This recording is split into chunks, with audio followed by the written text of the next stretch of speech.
అది సాధారణమైన విషయం కదా, అసాధారణం, అసాధ్యం. కానీ యేసు బతికాడు.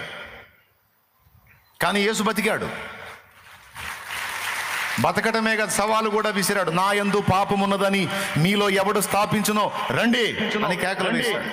ఒక్కడికి దమ్ము లేదు, ఫలానా విషయంలో నువ్వు పాపం. ఆఖరికి పొంతి పిలాతు సభలో యేసుని నిలబెట్టి అనేక రకముల నేరములు ఆయన మీద మోపిరి గాని వాటిలో ఒకటైనను ఆయన మీద రుజువు పరచ జాలకపోయిరి. చివరికి పిలాతు ఏమన్నాడో తెలుసా?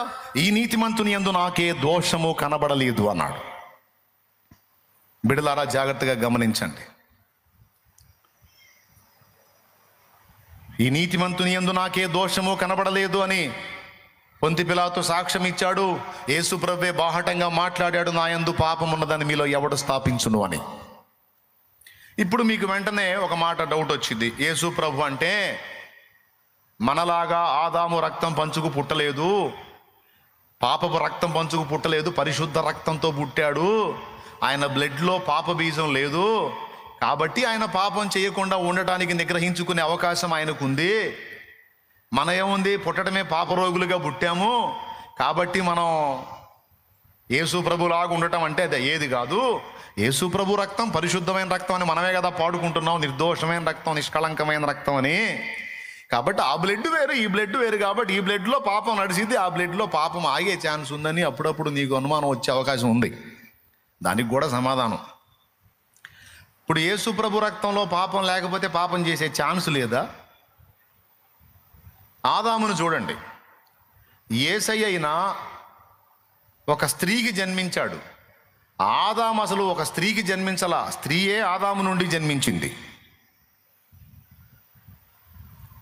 స్త్రీయే ఆదాము నుండి జన్మించిందండి. మరి ఇప్పుడు ఆదాము బ్లడ్లో పాపం ఉందా? ఆదాము సృష్టించబడినప్పుడు ఆదాము రక్తము పరిశుద్ధమైనదే, హవ్వ రక్తం కూడా పరిశుద్ధమైందే. మరి పరిశుద్ధ రక్తం కలిగి ఉండి వాళ్ళు పాపం చేయలేదా? అలాగే యేసు కూడా పరిశుద్ధ రక్తం కలిగి ఉండి పాపం చేసే ఛాన్స్ లేదా?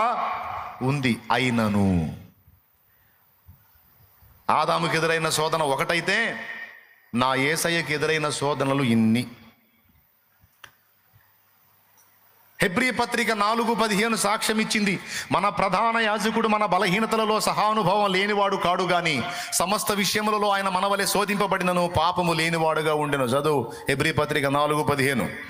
మన ప్రధాన యాజకుడు మన బలహీనతల యందు మనతో సహానుభవము లేనివాడు కాడు గాని సమస్త విషయములోను మన వల్లనే శోధింపబడినను ఆయన పాపము లేనివాడుగా ఉండెను. అది సమస్త విషయములలో మన వలెనే శోధింపబడినను ఆయన పాపము లేనివాడుగా ఉండెను. ఎలా ఉన్నావు ప్రభువా? నీలాంటి రక్తమే ఆదాము కూడా కలిగి ఉన్నప్పటికీ నీ ఆదాము పాపం చేశాడు, నువ్వు ఎట్లా పాపం చేయలేదు ప్రభువా? మాకు వచ్చినాయన్నీ వచ్చినాయంటగా నీకు, మరి ఎలా ఉన్నావు అంటే యేసయ్య చెప్పిన సమాధానం యోహాను సువార్త 6:56-57 ఉంది. నేను ఎలా జీవించానో తెలుసా? ఈ అసాధారణ జీవితం నా తండ్రి మూలంగా జీవించాను. నీళ్లలో బతకాల్సిన చేప ఒడ్డును కూడా బతుకుతుంది అంటే దానికి నీళ్లలో అందాల్సిన జీవం ఒడ్డును కూడా అందుతుంది. అది అసాధారణ జీవితం జీవిస్తుంది. ఒడ్డున మాత్రమే బతికుండే మనిషి నీళ్లలో కూడా బతుకుతున్నాడు అంటే, అలాగే పాపము నిండిన ఈ ప్రపంచంలో పాపరహితుడుగా యేసున్నాడంటే అసాధారణ జీవం నా తండ్రి యొద్ద నుండి నాలోనికి ప్రవేశించింది, దాని ఎఫెక్టే ఇది అన్నాడు. నా తండ్రి మూలంగా నేను జీవించాను గనుక ఈ అసాధారణ జీవితం సాధ్యమైంది. అలాగే నన్ను తినువాడు అలాంటి జీవితంలో జీవించగలుగుతాడు, ఆ జీవంలోకి వస్తాడు అని యేసయ్యే మాట్లాడాడు. కాబట్టి ప్రభు బల్లలో చెయ్యి వేయటం అనేది తక్కువగా మీరు భావించొద్దు. మీరు నిజంగా ఆత్మీయంగా చివరి వరకు సజీవంగా ఉండి క్రీస్తులో నువ్వు నిత్యత్వంలో చేరాలంటే, నువ్వెంత పెద్ద ధనికుడివైనా, గొప్పోడివైనా, అయ్యగారివైనా, అమ్మగారివైనా మర్యాదగా ఓవర్ యాక్షన్ మానుకొని ఆదివారం దేవుని మందిరానికి వెళ్ళి ప్రభు బలలో చెయ్యి వేయాలండి. అమ్మగారు మరియు అయ్యగారు ఖచ్చితంగా చేయాలండి ఆ పని. ఎగ్గొట్టకూడదండి, ఎగ్గొడితే జీవం పోయిద్దండి.